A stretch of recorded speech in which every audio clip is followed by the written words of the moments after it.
Exercise 11.7ல செகண்ட்ல fourth ஒன்மா x cube into sine x integrate தொகையிடுக. அப்போ இன்டகிரேஷன் போட்டாச்சு, இங்கே டிஎக்ஸும் போட்டாச்சு. இப்போ இதில் யார் நம்ம யூன் எடுக்க போகிறோம்னா இந்த யூன் எடுக்க போகிறோம். ஏன்னா இதையும் பெருக்க முடியாது, வெவ்வேறு வகையான சார்புகள். ஒன்றினுடைய வகையிடலாம் இன்னொன்று வரல, அதனால் தேர்ட் மெத்தடுக்கு தான் போக போகிறோம். Integration UDV method. So UV minus integration v du. எக்ஸின் அடுக்கு 3 இருக்குது, அதனால் நம்ம பெர்னௌலி தியரம் யூஸ் பண்ண போகிறோம். அப்போ பெர்னௌலி யூவி, யூவை வகைப்படுத்துங்க, வியை தொகைப்படுத்துங்க, ப்ளஸ் யூவை வகைப்படுத்துங்க யூ1, வி1 தொகைப்படுத்துங்க. அடுத்து minus u triple dash into வி3, plus minus plus minus plus அப்படி எக்ஸட்ரா. எத்தனை உறுப்புகள் வரப்போகுது? எக்ஸின் அடுக்கு 3 4 உறுப்புகள் வரப்போகுது. 1 2 3 4 இது வரைக்கும் வரும். ப்ளஸ் சின்னு போட்டுக்கணும், ரைட்? இப்போ இதில் யார் யூவாக எடுக்க போகிறோம்னா எக்ஸ் கியூப் தான் யூவாக எடுக்க போகிறோம். So you equal to X cube. So you dash equal to 3 into x square.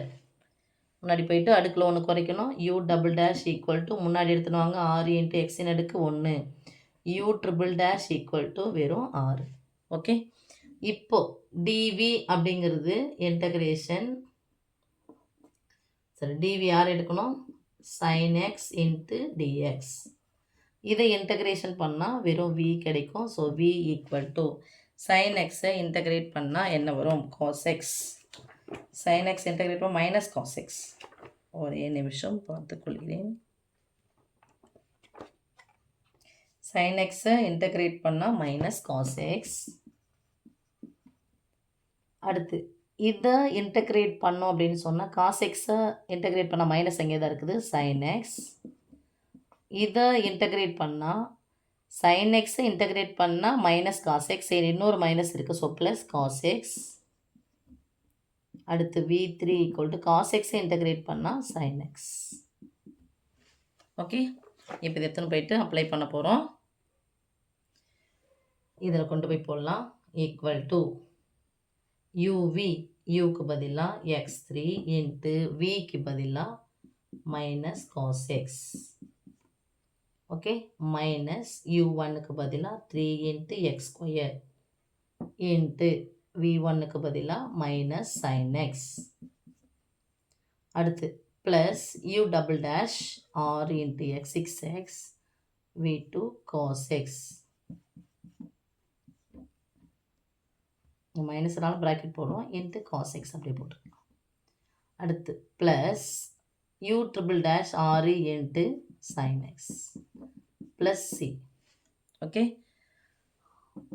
minus x cube into cos x, minus into minus plus 3x square into sin x plus 6x into cos x plus 6 into sin x plus c.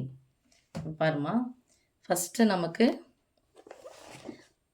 X square into minus cos x வருது. அடுத்தது என்ன தான் வரணும்? மைனஸில் வரணும். Formula பிரகாரம் மைனஸில் வரணும். 3 இன்ட்டு எக்ஸ் ஸ்கொயர். காஸ் எக்ஸை தொகைப்படுத்தினா சைன் எக்ஸ். நமக்கு ஆக்சுவலாக ஏற்கனவே ஒரு மைனஸ் வந்துருக்கணும் இல்லையா? ஸோ அந்த மைனஸ் இன்ட்டு மைனஸ்னு ஆகிடுச்சு, ப்ளஸ் ஆகிடுச்சு. ஓகே, இந்த மைனஸ் அப்படியே இருக்கும். ஃபார்முலாவில் இன்னொரு மைனஸ் வரும், அந்த இதுவில் ஷார்ட்டாக போகிறது சொல்கிறேன். திருப்பி இதை வகைப்படுத்தினா 2 6xன்னு வரும். சைன் எக்ஸை தொகைப்படுத்தினா காஸ் எக்ஸ், சாரி சைன் எக்ஸை தொகைப்படுத்தும் போது மைனஸ் காஸ் எக்ஸ்னு வரும். இங்கே ஒன்று இருக்குமா? மைனஸ்னு ஒன்று இருக்கும். So minus into minus plus ஆகிடும். ஸோ இதிலேருந்து இங்கே டிக்ரீஸ் ஆகிக்கிட்டே போகும். ஃபஸ்ட்டு இருக்கிறத வகைப்படுத்தணும். இதை வகைப்படுத்தினா இது, இதை வகைப்படுத்தினா இது, இது வகைப்படுத்தினா இது 6. இதை தொகைப்படுத்தினா இது, இது தொகைப்படுத்தினா இது, இது தொகைப்படுத்தினா இது. இந்த சைன்னா குறிகள் மட்டும்தான் நீங்கள் பார்த்து போட வேண்டியதாக இருக்கும். அதை மட்டும் கரெக்டாக பார்த்து போட்டுக்கோங்க. எக்ஸின் அடுக்கு 3 வந்துச்சுன்னா மொத்தம் 4 உறுப்புகள். 1 2 3 4 உறுப்புகள் வந்தாச்சு. அதுலேயும் கொஞ்சம் கான்சன்ட்ரேட் பண்ணிக்கோங்க. ஓகே.